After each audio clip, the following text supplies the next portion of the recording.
Start. आदरणीय व्यासपीठावरील मान्यवर वंदनीय गुरुजनवर्ग, सळसळत्या रक्ताच्या सक्रिय मेंदूच्या शाबूत डोक्याच्या तडफदार हृदयाच्या माझ्या मित्रमैत्रिणींनो, मी कुमारी अर्पिता नेकवाडवे एमएसवी शाळेची विद्यार्थिनी आज आपल्यासमोर सावित्री क्रांतिज्योती सावित्रीबाई फुले यांची यशोगाथा कथा सांगण्यासाठी उभे आहे. सावित्रीबाईंची यशोगाथा सांगणं म्हणजे सावित्रीबाईंना प्रथम समजून घेतलं पाहिजे. सावित्रीबाईंना कसं समजून घ्यायचं हे ज्यावेळेस विचार करते त्यावेळेस माझ्या मनामध्ये विचार येतो, सावित्रीबाईंचा जन्म झाला, सावित्रीबाई शिकल्या हे लिहायला वाचायला खूप सोपं आहे हो, परंतु सावित्रीबाई हे सर्व ज्या परिस्थितीत केलं त्या परिस्थितीला जर आपण आढावा घेतला तर खऱ्या अर्थाने आपल्याला कळेल की सावित्री म्हणजे कोण होती. सावित्री म्हणजे कोणत्या हो ज्या काळात मुली जन्माला यायचं हेच काम मानलं जायचं, कारण मुली 9-10 वर्षाच्या असल्या की त्यांचे लग्न एका वयोत्तर व्यक्तीशी किंवा तिच्यापेक्षा 20-25 वर्षांनी मोठे असलेल्या व्यक्तीशी लावून द्यायचं असा भयंकर काळ होता. आणि त्या काळात महिलांना आपलं समजलं जायचं, महिलांना शिक्षणाचा अधिकार नव्हता. अशा अंधक्रम जगात अशा अंधक्रम वातावरणात एका वाघिणीचा जन्म झाला. त्या वाघिणीचं नाव म्हणजे सावित्रीबाई फुले. हे नाव जर ऐकलं तर त्यांचं डोळ्यासमोर उभं राहतं सुंदर असं प्रतिबिंब.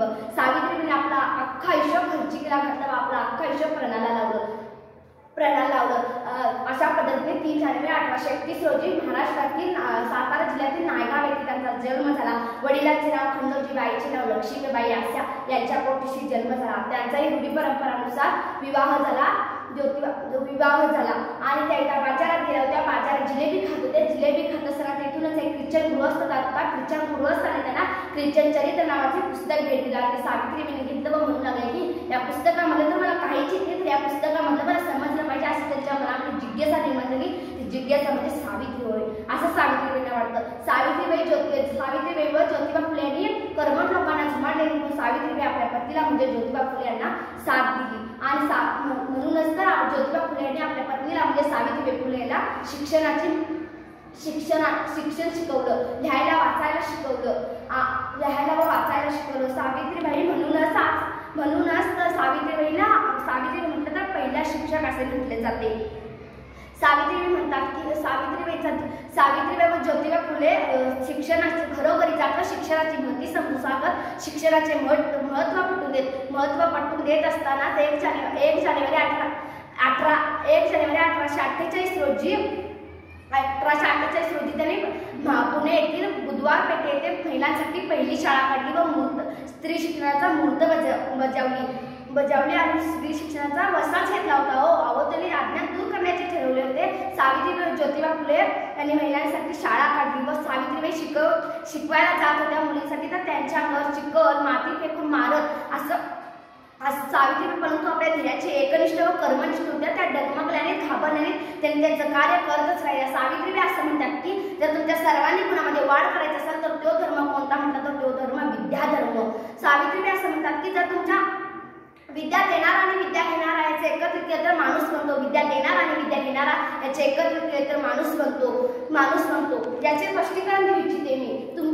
तुम्ही विद्या देणारा आणि विद्या देणारा हा शक्तिशील, विद्या घेणारा हा धैर्यशील, विद्या देणारा हा शक्तिशील, विद्या घेणारा हा धैर्यशील असं सावित्रीबाईंना वाटतं. अहो म्हणूनच तर अंतराळवीर म्हणा, डॉक्टर म्हणा, इंजिनियर म्हणा, मुख्यमंत्री पदापर्यंत माझी स्त्री पोहोचलेली आहे आणि पुरुषांच्या खांद्याला लावून काम करत आहे. तुम्ही म्हणत असाल माझ्या मनामध्ये दुःख निर्माण झालं असेल तर दुःखाचं कारण असं आहे की सावित्री म्हणतात एक लेख शिकली तर शिकतील हजारो पिढ्या, एक लेख शिकली तर शिकतील हजारो पिढ्या असं म्हणून त्यांनी त्यांच्या लेखी शिकवल्या. आणि त्या काळात महिलांना त्यांच्या गर्भातच मारलं गेलं. महिलांना मुलींची व्यवस्था अशीच होती, त्यांच्या गर्भातच त्यांना मारून टाकायचं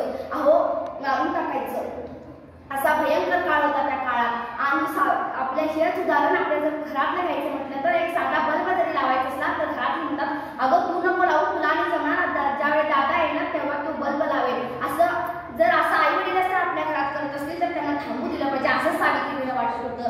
अहो थांबू दिलं पाहिजे असं सावित्रीबाईंना वाटतं. शेवटी मी इतकेच बोलेन की शब्दांनाही कोडं पडावं अशी काही माणसं असतात, शब्दांनाही कोडं पडावं अशी काही माणसं असतात आणि ते आपलं ध्येय असतं तेव्हा ती माणसं आपली असतात आणि आपलं तेव्हा ध्येय असतं ती माणसं आपली असतात. शेवटी मी इतकेच म्हणेन की माझ्या विचारांना